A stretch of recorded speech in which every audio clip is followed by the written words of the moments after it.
durante essa semana aqui a CNN que a vacina feita em parceria com o laboratório chinês Sinovac e o Instituto Butantan pode ser aprovada pela Agência Nacional de Vigilância Sanitária, Anvisa, já em novembro, caso a terceira fase de testes ocorra dentro do esperado. Lembrando que essa terceira fase começa amanhã. Sobre isso, então, conversamos agora com o infectologista-chefe da Universidade Estadual Paulista, a Unesp, o doutor Alexandre Naime Barbosa. Doutor Alexandre, seja muito bem-vindo à CNN. Boa tarde. Muito boa tarde, um prazer estar com vocês da CNN. Bem, doutor Alexandre, começo minha pergunta. São várias as vacinas sendo testadas no mundo. Aqui no Brasil, em especial, queria abordar com o senhor essa que o laboratório chinês está desenvolvendo junto ao Instituto Butantan. Teremos, então, a partir de amanhã, a fase de testes em humanos. É um cronograma dentro do esperado? O que a gente pode esperar dessa fase? Qual que é a expectativa em torno dessa vacina? É uma das mais promissoras? O Brasil realmente ele está privilegiado do ponto de vista de pesquisa clínica em vacinas para a Covid. Duas das mais promissoras estratégias estão baseadas para começar ou já começaram aqui no Brasil e todas elas com grandes institutos e com grandes universidades que vão apoiar tanto a fase 3 quanto a própria produção da vacina. Então tem a iniciativa do Instituto Butantan com a companhia chinesa, cujos primeiros pacientes vão começar a ser imunizados amanhã, e tem também a vacina que está sendo feita em parceria com a Universidade da Oxford e a Unifesp, cujo produtor vai ser a Fiocruz. Ambas as vacinas são promissoras. O que significa isso? Significa que elas têm um potencial de, na fase 3, como foi bem colocado na matéria, mostrar um resultado de eficácia que seja favorável, que seja desejável ou que seja minimamente adequado. Como foi colocado, o mínimo que se espera é algo entre 60% a 70%, isso é o mínimo, e o máximo, quanto mais, melhor. A boa notícia é que essa semana que acabou, foi publicado um artigo no New England Journal of Medicine da fase 1 de uma das vacinas, mostrando que 100% das pessoas que receberam as vacinas tiveram correlato de imunidade. O que significa isso? Produziram anticorpos que são neutralizantes, que conseguem inibir a replicação do vírus em laboratório e também estimularam um outro tipo de resposta imunológica que corre em paralelo com a produção de anticorpos, que é a resposta de imunidade celular, a resposta imune de células T.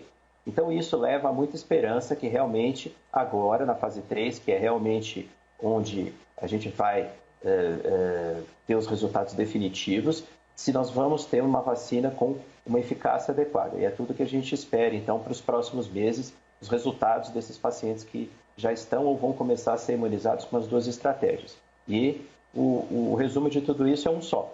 Quanto mais estratégias sérias, aplicadas por boas universidades e com institutos de pesquisa comprometidos com a ciência, mais fácil a gente vai ter uma ou até duas estratégias, por que não, de vacinas efetivas. Doutor, a grande expectativa também é em relação ao tempo, né? Quanto antes a gente tiver a vacina, melhor, obviamente, né? Tem essas duas que estão relacionadas aí ao Brasil, né? Essa de Oxford, que foi fechada essa parceria com o Ministério da Saúde, e tem essa aqui de São Paulo, do Instituto Butantan, com esse laboratório chinês Sinovac, que tem a previsão de entrega para junho do ano que vem. A de Oxford tem a previsão, se tudo der certo, claro, tem a previsão de entrega já no final do ano, é isso? Qual que é a principal diferença que pode determinar essa velocidade? A principal diferença são expectativas das pessoas que estão envolvidas com a pesquisa. As pesquisas não diferem muito em relação ao desenho, são pessoas que vão receber, os indivíduos da pesquisa vão receber a vacina versus o placebo. Algumas estratégias de pesquisa colocam um terceiro braço, pessoas que recebem uma vacina não Covid, uma vacina para influenza, por exemplo, para testar a imunidade gerada por um estímulo que não seja direto, um estímulo indireto. Mas fato é que nós temos que aguardar, mesmo que de forma rápida, de forma agilizada, como está sendo feito, todas as etapas para se mostrar, para verificar se essas pessoas vão ter esse correlato de imunidade. qualquer anúncio que seja feito de certeza da produção ou da eficácia da vacina antes desses resultados é prematura e, de certa forma, até um pouco demagógica.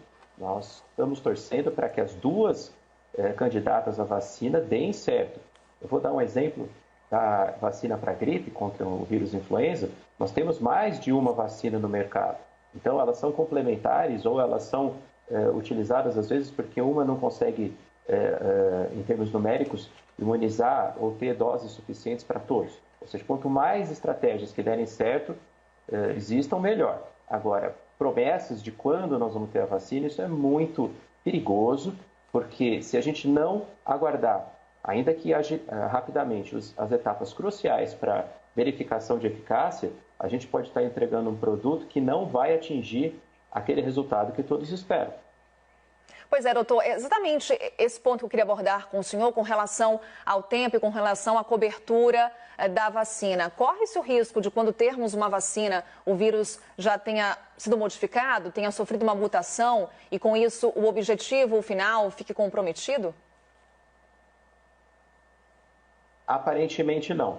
Até agora, e tudo que se conhece sobre o Covid tem apenas 6 meses de ciência, nós temos um distanciamento temporal muito pequeno, existe muito pouco conhecimento científico gerado ainda, pelo espaço de tempo diminuto, mas até agora não existem mutações no vírus que causem preocupações em relação a mutações que façam com que uma vacina não funcione.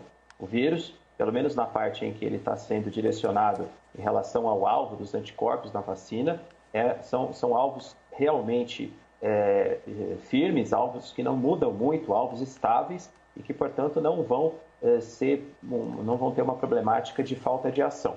É lógico que isso pode se modificar no futuro, se o vírus começar a mutar com mais força, coisa que ainda não está acontecendo. Doutor Alexandre, o nosso analista de política, Yuri Pita, tem uma perguntinha para o senhor. Obrigado, Marcela. Queria ouvir do senhor, doutor Alexandre, um pouco essa questão dessas duas pesquisas que estão sendo feitas aqui com participação do Brasil, a vacina desenvolvida por Oxford, a vacina desenvolvida pelo laboratório chinês. A gente pode viver uma situação de ter duas vacinas diferentes sendo aplicadas na população brasileira ou não? Quando se chegar a uma vacina, a tendência é que se padronize a aplicação de uma mesma vacina na população como um todo. Mais uma vez, obrigado e boa tarde por estar conosco. Boa tarde, essa é uma ótima pergunta e eu vou colocar inicialmente, antes de começar a responder, uma preocupação minha como médico, como infectologista, como cientista. Eu espero muito que as duas estratégias, elas corram paralelamente, mas de forma adicional, de forma de uma ajudar a outra. Tomara que, por questões políticas, elas não venham a competir, principalmente em relação a discurso político, que uma é melhor que a outra, ou coisas assim. Geralmente, numa emergência de saúde pública global, nós temos que ter a união dos esforços. As duas iniciativas são extremamente sérias e elas são apoiadas, como eu já falei, por institutos ou universidades públicas de extrema expertise e as duas, então, são bastante promissoras. Mas é óbvio que uma está ligada ao Ministério da Saúde, a outra está ligada ao governo do Estado de São Paulo e a gente sonha e, por causa disso, elas não vão conflitar no futuro em relação a promessas de eficácia ou de efeitos colaterais. Ou seja, ao que tudo indica, vai precisar que as duas funcionarem, que as duas coexistam para que a gente possa imunizar o maior número de pessoas suscetíveis, principalmente aquelas de maior grupo de risco, no menor espaço de tempo. E fora que tem uma segunda questão, que é a de produção. Não é porque eu tenho a estratégia, tenho uma vacina, tenho um produto que funcione, que eu consigo, por exemplo, fazer 100 mil doses, 1 milhão de doses ou 10 milhões de doses do dia para a noite. Então, provavelmente, se tudo der certo, tomara que as duas deem, elas vão agir de forma concomitante e uma ajudando a outra. Tá certo, a gente conversou com o Dr. Alexandre Naime Barbosa, ele é infectologista, chefe da Universidade Estadual Paulista, a Unesp. Muito obrigada pelos seus esclarecimentos e até uma próxima oportunidade aqui na CNN Brasil. Boa tarde para o senhor. Foi um prazer, um grande abraço. Obrigada, doutor.